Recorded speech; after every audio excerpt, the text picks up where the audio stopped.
Modern gaming is broken. Let me start off by saying this. I don't think gaming is completely dead. There's newer games that still come out that are absolute GOAT material. I've enjoyed almost every single indie game that I've played this year, and I haven't gotten around to Shadow of the Erdtree yet, but if it's anything like the base game, I know it's going to consume my life. Just like Dark Souls did back in the day, running through Blighttown at 20 frames per second and getting my ass kicked by Ornstein and Smo. I have to practically fight myself not to spend $70 every time we get a AAA game that feels like a throwback, you know, back when games were focused almost entirely on gameplay, but those games are too far in between, and everything that seems to fill those gaps is everything I despise about modern gaming. And it's not just the games themselves, as you'll soon hear from me, it's certain trends that have been plaguing all media. But enough rambling, let's get to it.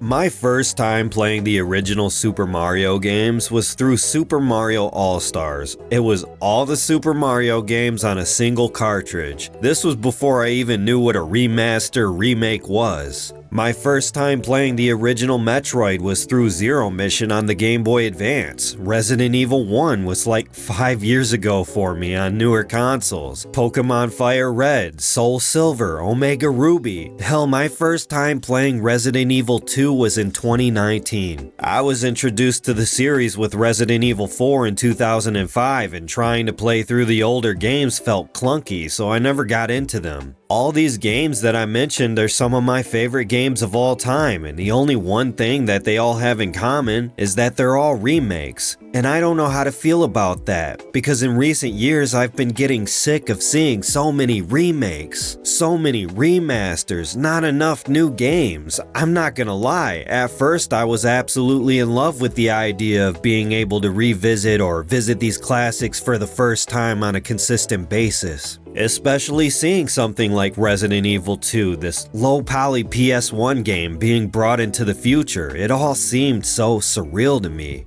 And the remasters, Metroid Prime, Skyward Sword, Xenoblade Chronicles. The best part about these games is that you don't even need to watch a review. They've already been reviewed. There's no need to ride a hype train because they've already withstood the test of time. But just like any good thing, too much of it can poison the waters. Look at Rockstar Games. We used to see a new Grand Theft Auto game like every other year, it felt like. And great games on top of that. Midnight Club 3, The Warriors, Bully. Rockstar were the top dogs of the gaming industry. But after seeing how they treated their legacy with the original GTA trilogy, some of the most important pieces of gaming history, the complete disregard for what made them what they are today? Can you really blame someone like me for not being too excited for GTA 6? Am I alone here? We're expected to see a new GTA game like every 10 years now? Will some of us even be alive to see GTA 7?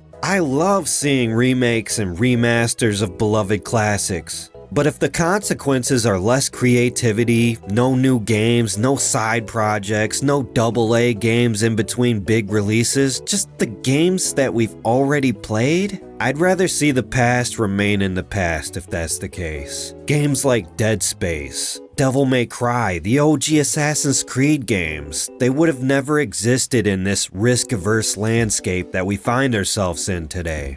Now we're seeing Sony remastering games that have barely aged. Games that you could still play on newer consoles that still look good. I skipped out on Dead Rising Whatever Deluxe, and I'm not playing Silent Hill 2 Remake. I want something new. And I'm not just talking about sequel this, sequel that. I'm talking about new games like Elden Ring, Ghost of Tsushima, Hi-Fi Rush, not the 50th Assassin's Creed game. And most of this wouldn't even be a problem if development time didn't take an eternity.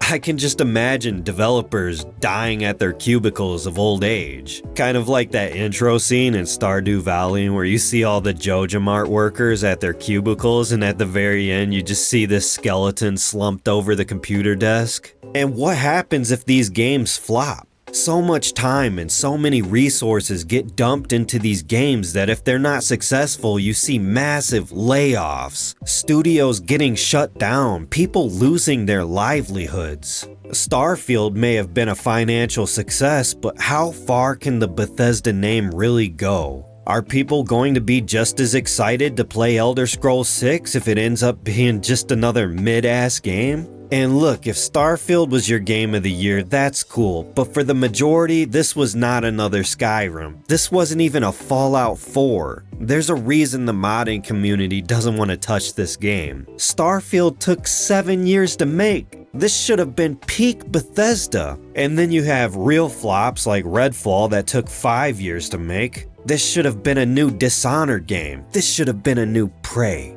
How many Concords do you think Sony has left in them? This game took 8 years to develop and cost $400 million. At this point, we're gonna see the PS6 launch with the controller sold separately to pay for the development cost of these DOAs. Like I mentioned with Rockstar Games, between the years 2001 and 2006, only 5 years, you know how many games we got from them? GTA 3, Vice City, San Andreas, Manhunt, State of Emergency, Max Payne 1 and 2, Midnight Club 2 and Midnight Club 3 Dub Edition, The Warriors, Bully, I don't even know if I named them all. I'm pretty sure in the past 10 years the only thing that we've gotten from them is GTA 5 and Red Dead 2. This even extends to most genres. The majority of the best JRPGs of all time were made in the 90s and early 2000s. Yeah, the majority of all the greatest JRPG games that were ever made were made in the span of roughly 10 years. Does anybody remember in the early to mid 2000s getting sports games and racing games, like actually good sports and racing games on a consistent basis? Do we need Hollywood voice actors in a lot of these games where gameplay should be a focus? Do we need this huge amount of detail in these games that we're just going to be moving through quickly anyways? I don't know about you, but I personally don't give a shit if an NPC has individual physics rendered for each strand of hair. If it doesn't contribute towards meaningful gameplay, I don't care. For this reason, if I had to choose my favorite console of all time, I'd probably pick the Xbox 360. During this generation, I feel like games look good enough. I feel like we basically capped out on graphics during the last generation, and it's at the point where I have to actually squint to see the difference between a PS4 game and a PS5 game. You're telling me this is adding multiple years of development time to add this pitiful amount of detail? Get the fuck out of here. And it's so sad because a lot of these games aren't even being made for us anymore. You know who these games are being made for? They're being made for the corporate suits. They're being made for these game journalists, for the modern audience. They're being made for everyone except the customer. Who else clicks on an IGN review and just immediately goes down to the comment section? I don't even listen to the video while I scroll. I just pause it at the very beginning and start reading the comments to see how badly they're getting roasted this time. Honestly, I started using the comment section to kind of get an idea of what the real score of the game should be. Okay, Dragon Ball Z fans, Sparking Zero's looking like a 9 out of 10. I kind of called it though. I mean, that Toonami trailer was fire. Wait, people like the new Call of Duty campaign? Let's go! I might just pick up a month of Game Pass for this. Wait. You're telling me that Sonic fans got a good game? You gotta be shitting me. Never do I actually ever listen to a game review because I already know what it's going to be. It's either going to be them bitching about a game's difficulty because they have a skill issue, or them trying to trick me into buying some broken piece of shit. Nah, I'm good. I'll just look at the Steam reviews. It's so hard to have respect for these game journalists nowadays. Most of them cry too much. They can't take criticism seriously. Get off the internet. They've resorted to rage baiting people for clicks, and worst of it all, they don't even play the damn games they talk about. You know what you would see when you would read a video game article back in the day? Take a wild guess. Are you ready? They talked about fucking video games. You read an article today and it's full of this political ideology bullshit. Like, dude, chill. I just want to know if the game's good or not. I don't care if you think it's racist or sexist against women. Can we please stop with the cringe already? But oh, if it's pushing political propaganda, it gets glowing reviews no matter how shit the game is. It's like the entire industry has been hijacked by these narcissistic freak activists. But the good news is, people are starting to see this for what it really is, and they're not buying this trash. They are hard passing on this shit. You can't use identity and politics as a shield for a garbage product, and these companies should look at consultancy agencies like SBI as proof of this, because nearly everything they touch results in layoffs and studio closures. Finally, the topic that's been circling the internet about as prominently as all the politics. It's the fact that we don't own shit. I mean, seriously, how are we just realizing this? If you would have just read the fine print in the 50-page EULA that you just agreed to, you wouldn't be sitting here looking like an idiot right now. That giant digital library that you probably spent thousands of dollars on might as well be Blockbuster rentals at this point. Except these rentals cost $60, $70, or if you're really lacking oxygen to your brain, upwards of $130 for the super duper edition. And I think a lot of us at some point kind of went through that transition of collecting physical media for a while, but then ended up thinking, you know what, it's just easier to access these games online now. Plus you got all the Steam sales, it's just so much cheaper to get these games digitally. The problem though, especially on console, is that you can't even fit all these games on your hard drive, so that stack of video games you had on your shelf back in the day was bigger than what you have now. I literally have to play Tetris with an extra SSD to maybe store like 30 more games. I found out pretty fast that just the console out of the box with no extra space can store like 2-3 games. Where's all those other games that aren't installed? What happens if I no longer have access to download these games even more?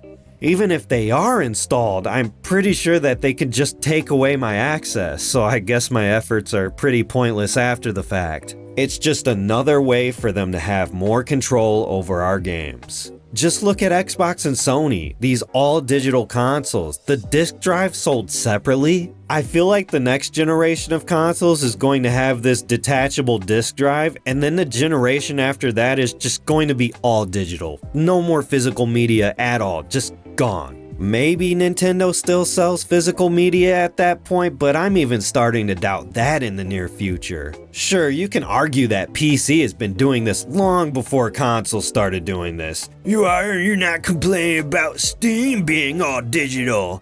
But PC is different. At least with PC, there's still a level of control that you still have. I believe Jack Sparrow once said, "No matter what, we'll always own our games on PC." You know, I used to praise stuff like Xbox Game Pass and really all these subscription services for being accessible to people that might not have the budget to spend on media, and I never really gave it a second thought until just recently. It's really just this huge boiling frog moment in history. It's them normalizing us not owning physical media anymore. It's really hard to predict the future, but holy shit, I can imagine some Terminator-esque Skynet level shit here. How long until we have ads popping up during gameplay on these subscription services? How long until they find a way to wipe out every piece of games preservation from the internet? How long until every piece of media you consume no longer has that human element to it and it's all just AI? I mean, it's already kind of happening right now. I doubt you searched for my content. The algorithm most likely tossed my thumbnail on your homepage. You will own nothing.